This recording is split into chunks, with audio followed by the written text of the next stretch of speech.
Hi friends, எல்லாரும் என்ன பண்றீங்க? அம்மா என்ன பண்ணிட்டு இருக்காங்க? டீ போட்டுட்டு இருக்காங்க. என்னங்க டீ போடுறீங்க? சமையல் எதுவும் ஆக்கலையா? பாருங்க ஃப்ரெண்ட்ஸ், என்ன தெரியலையா தான் கேட்குறேன். அது கண்ணு தெரியலையா அப்படின்னு கேட்குறாங்க. ஏம்மா, உங்களுக்கு வாய் ஏமா இவ்வளோ ஒரு பெரிய வாய்? எது கேட்டாலும் டபுள் மீனிங் வைக்கிறீங்க. பாருங்க ஃப்ரெண்ட்ஸ், அவங்க வாய் திருவாயம், அதனால அப்படிதான் பேசுவாங்க. என்ன சாப்பாடு ஒண்ணுமே செய்யாம இருக்கீங்க? சாம்பார். சரி, இன்னொரு டவுட் என்னன்னா ஃப்ரெண்ட்ஸ், நீங்க என்ன சொல்லியிருக்கீங்க தெரியுமா?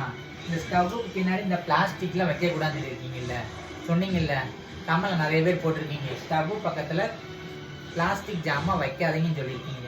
இதுக்கு நீ என்ன அவங்க பதில் சொல்ற? Hi friends, good morning.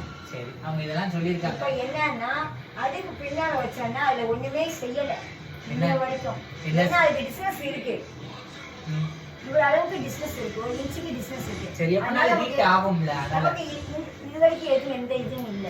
ஒரு சேஃப்டிக்கு சொல்றாங்க. அப்படி சொன்னா அவங்க சொன்னாங்கன்னா சரி அப்படி சொல்லி கேட்டுக்கலாம். சரி ஃப்ரெண்ட்ஸ், நான் அங்க வைக்கிறேன். இனிமே அடுத்த தடவை இருக்கும்போது நான் அதை மாத்திக்கிட சொல்றேன் அம்மாவை. சரியா? தேங்க்ஸ் ஃப்ரெண்ட்ஸ், பாய். தேங்க்யூ.